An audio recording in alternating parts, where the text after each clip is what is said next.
love, you're listening to the Died on Ashanta podcast. I'm a resilience strategist and migrant integration specialist who has spent the last 20 years traveling, working, and studying throughout the Caribbean, North America, Europe, Africa, and Asia. As a globetrotter, I quickly learned how to bounce back from crisis and how to thrive in new and strange places. I've used my training and experience to develop a resilience-based framework, and now I help others to get over the hurdles that come with living in a foreign country.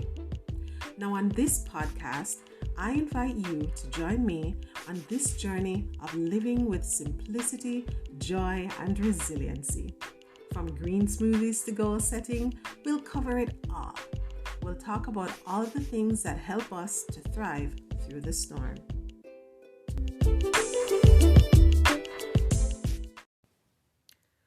Welcome to the Died on Ashanta podcast. This is episode 34, and today we're talking about how you can be true to yourself.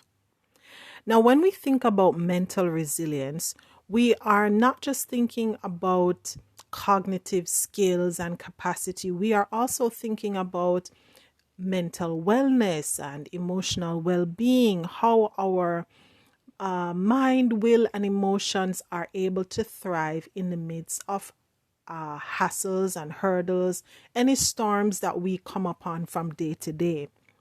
And one of the things that we'll find is that sometimes when we're either making plans or we are trying to live on purpose with intention, or we are in a partnership and we're trying to collaborate and journey with other people, that it can get pretty stressful and have a lot of difficulties if we are not self-aware. Basically, if you don't know who you are, what you want, what your values are, what is meaningful to you, what's offensive to you, all these little things that make you unique, then it's going to be a situation where everyone is going to be in conflict because no one is clear about how to operate. There are no boundaries and no guidelines of what is true to you. Now, that's exactly what we're leaning into when we talk about being true to yourself. We're talking about boundaries. And if you want to have kind of a visual in mind, think of, say, a property, and there is the boundary line that goes around this property that tells you where your part of the property starts and ends and where your neighbor's part of the property starts and ends. Usually people would install a fence in this area so that it's easier for everyone to respect each other's space and not encroach on the other person's land. Another example could be you're attending a concert or something, and there is a gate where you have to present your ticket to the person at the gate, and then that person is able to determine whether you have right to access the event, maybe what area of the venue that you have access to, and that sort of thing. This is what self-awareness and boundaries is looking like in your life when you set them and enforce them. But they all start with knowing yourself. And why do I say this? If you don't know what is desirable for you, then people will keep trying to do things for you and you won't like it. You won't show appreciation, and then they will get upset and say, well, I did all this for him or her, and they never show appreciation for it. Or if they don't know what offends you, then you will always be upset and angry, and they'll be wondering, why is this person just so miserable and grumpy and nothing ever pleases them? Because they don't realize that they are operating in a way that offends you. And so that's why it's very important to be true to yourself. But you can only be true to yourself if you know yourself.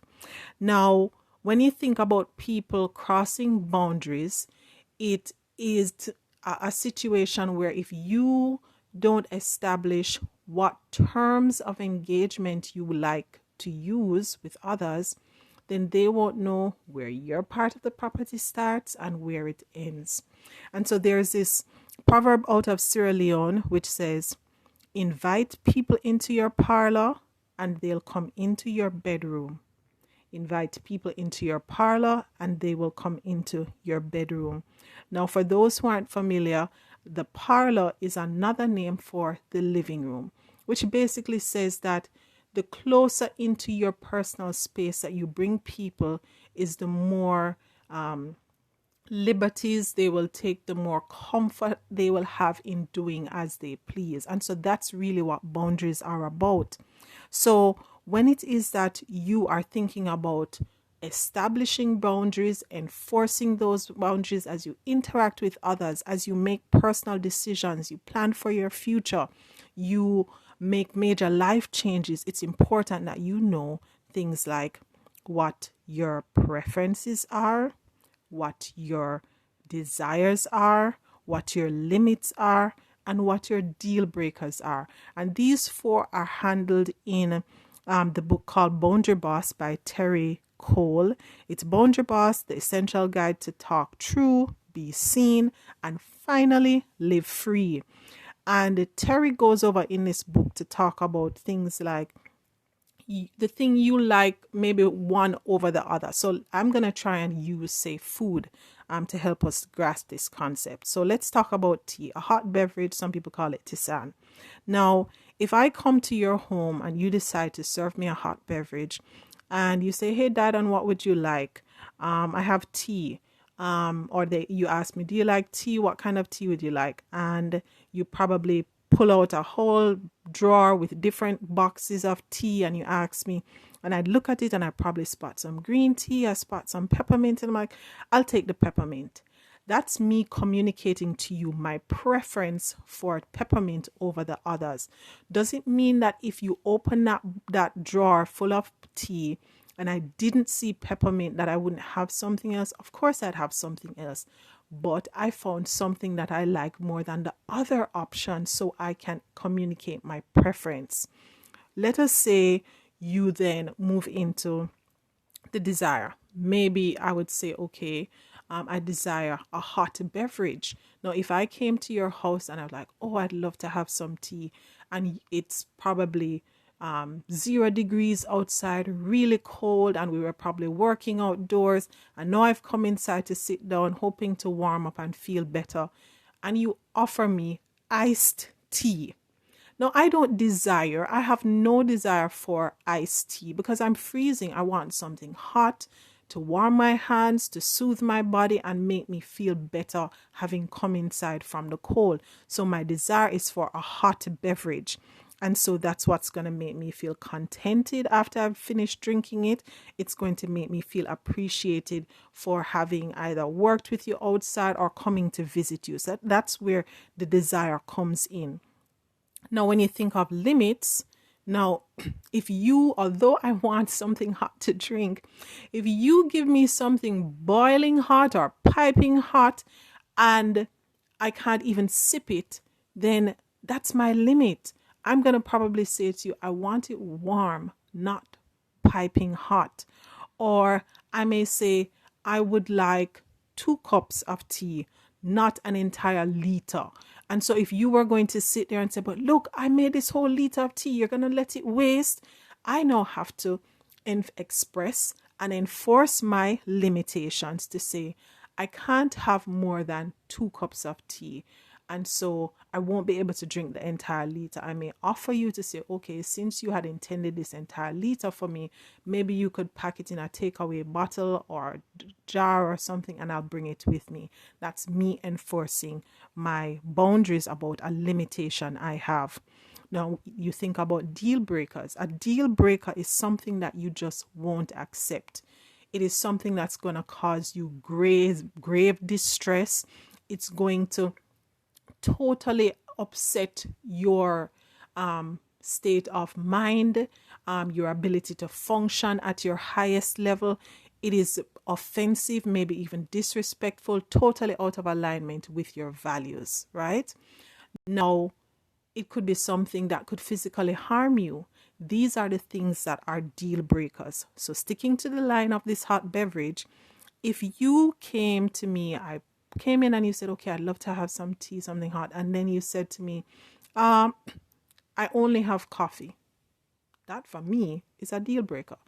I don't drink coffee. I don't like coffee. I don't even like the aroma that comes from coffee. And I know that if I were to drink it, my body wouldn't feel well. I would just be totally put off. And so if I have the choice between drinking coffee or drinking nothing at all, I'm going to choose nothing at all. So coffee would be a deal breaker for me. If you were to put the offer of tea versus coffee, obviously I'm going to choose tea. But if my only choice is coffee, I'm not going to accept it. I'm probably going to say, oh, don't worry, I'll have something later. Or I'll say, no, I don't really drink coffee. So if you don't have anything else, I'll just pick something up on the way home, or I'll wait until I get home. That's you enforcing your boundary based on a deal breaker. And so think of these 4 categories as you examine the plans you're making for the future, because sometimes people are making plans for the future and they're asking for everybody's experience, everybody's advice, but they don't know what do they desire, what are their preferences, what are their limitations, what are their deal breakers.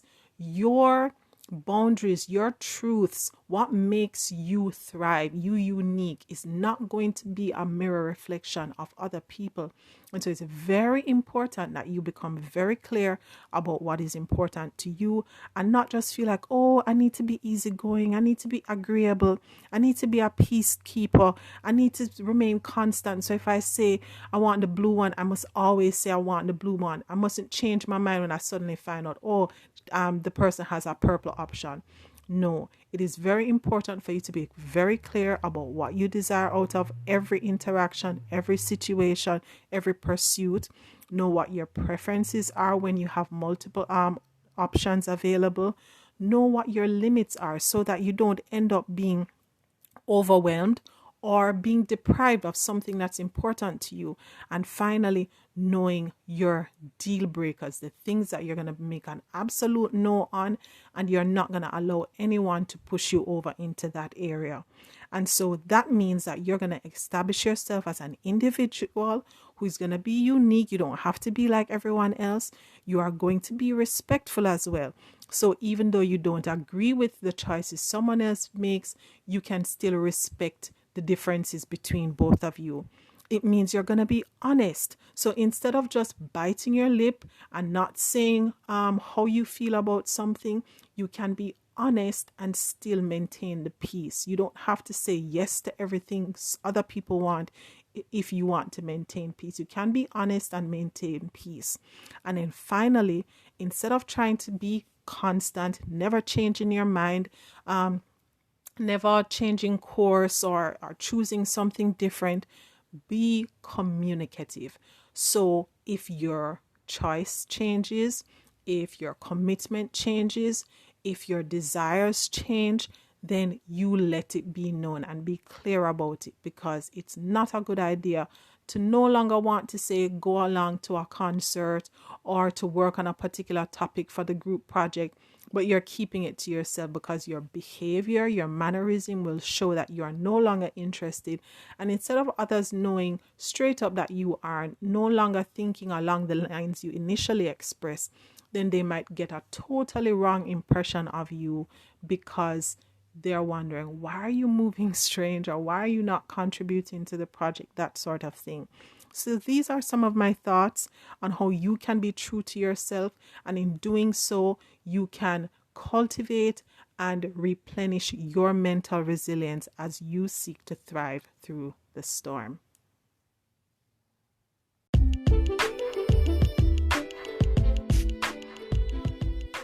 Thanks so much for listening, love. If you enjoyed this episode, head over to diadanashanta.com.